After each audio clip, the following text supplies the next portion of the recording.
Hello students, इस week के पहले you all have done grammar में you all have done active and passive voice. We will be continuing with grammar only. हम लोग इस week mode of narration करेंगे. Okay, alright. You all must be having a basic idea about mode of narration because class 9, 10, 11 में you'll have done mode of narration obviously.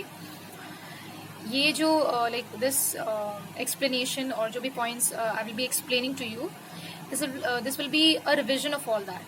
Okay, all right. We often have to give information about what people say or think. In order to do so, we either use direct or quoted speech or indirect or reported speech. Meaning what?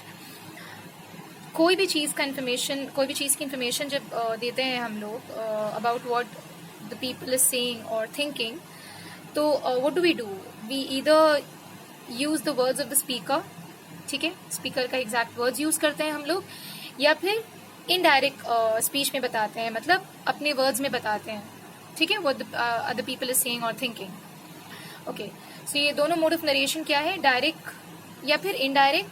Direct speech को we also tell quoted speech और indirect speech को we also say reported speech. ठीक है, now quickly let's get to know what direct speech is.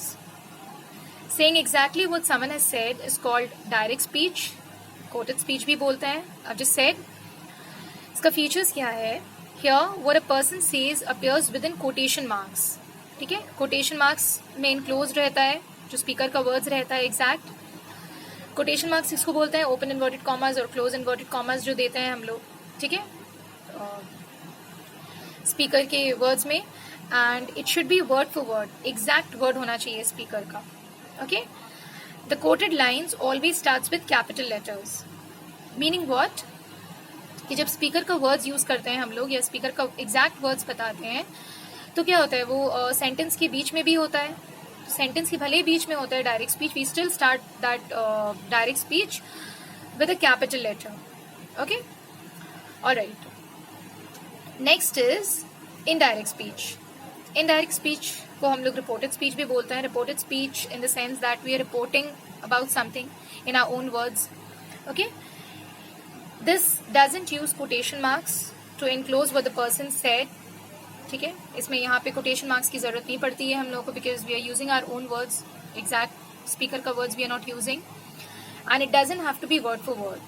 Word for word होना कोई compulsion नहीं है, इसमें होता ही नहीं है एक्चुअली इनडायरेक्ट स्पीच में. When reporting speech the tense usually changes. यहाँ पे टेंस भी चेंज होता है. ठीक है, जब डायरेक्ट से इनडायरेक्ट में हम लोग चेंज करते हैं तो टेंस भी तब्दील हो जाता है, उसमें बदल जाता है. ठीक है, this is because when we use reported speech we are usually talking about a time in the past. इसकी वजह क्या है? when we are using reported speech we are usually talking about एक ऐसे टाइम के बारे में जो past के बारे में बीत चुका है, because obviously the person who spoke originally spoke in the past. Okay, the verbs therefore usually have to be in the past too. So verbs जो यहाँ पे use होगा, this will also be in past. For example, direct speech में है I am going to the cinema. I am going तुम्हारा present है, present continuous. ठीक है, इनडायरेक्ट स्पीच में क्या हो जाएगा? He said he was going to the cinema. Was going past continuous हो गया, सो प्रेजेंट कंटिन्यूअस चेंज होकर क्या हो जाता है? Past continuous. Okay, alright.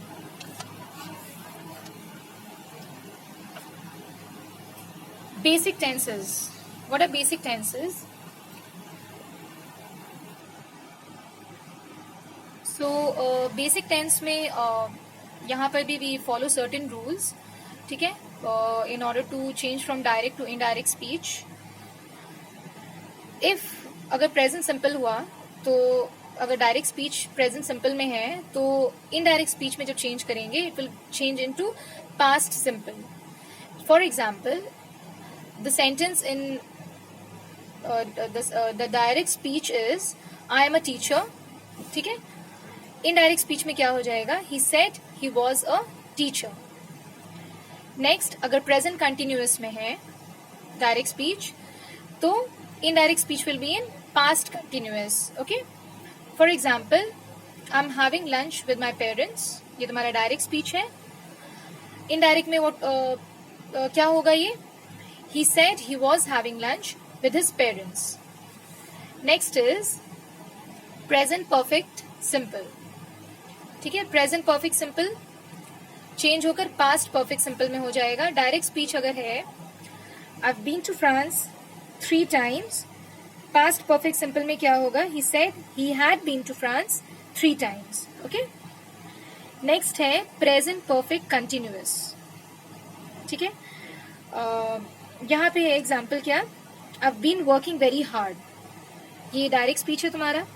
Indirect में पास्ट परफेक्ट कंटिन्यूअस हो जाएगा. He said he had been working very hard. Okay, alright. Next is past simple. अगर सिंपल पास्ट में है डायरेक्ट स्पीच तो चेंज क्या होगा? पास्ट परफेक्ट में. ना this is important students, please actually इसको इस पे ध्यान दो. हम लोगों ने जब सिंपल प्रेजेंट को चेंज किया था, सिंपल प्रेजेंट में जो सेंटेंस था, फर्स्ट वाला जो रूल था तुम्हारा, सिंपल प्रेजेंट को चेंज करके हम लोगों ने सिंपल पास्ट में किया था. लेकिन यही रूल यहाँ अप्लाई नहीं होता है. सिंपल पास्ट सिंपल प्रेजेंट में चेंज नहीं होता है. ओके, यहाँ पे पास्ट परफेक्ट हो जाता है चेंज होने के लिए. Example, I bought a new car. ये तुम्हारा सिंपल पास्ट है. When you changing it into indirect speech, past perfect हो जाएगा. He said he had bought a new car. Okay, alright. Next is past continuous. Past continuous में जब direct speech रहेगा तो indirect में क्या हो जाएगा? Past perfect continuous. Okay, it was raining earlier. Indirect में क्या हो जाएगा? He said it had been raining earlier. Next is past perfect. Okay, past perfect में अगर डायरेक्ट स्पीच हुआ तो इनडायरेक्ट में क्या हो जाएगा? Past perfect. यहाँ पे कोई चेंज पॉसिबल नहीं है तो उसको चेंज नहीं करना है. ठीक है. The play had started when I arrived. It will remain the same also in indirect speech. ठीक है. Again past perfect continuous. Are already been living in London for 5 years. तुम्हारा डायरेक्ट स्पीच है ये. यहाँ पर भी no changes possible, so you need not change. जैसा है वैसे ही रहेगा, सिर्फ कोटेशन रिमूव होगा यहाँ पे. ठीक है, alright. Students, please go through the points that has been explained, and जो भी चीज़ समझाया है, जो भी चीज़ definitions या जो भी features तुम लोगों को करवाया है आज, read it by yourself to understand them properly, and that's it for today. We'll be continuing in the next video. Okay, thank you.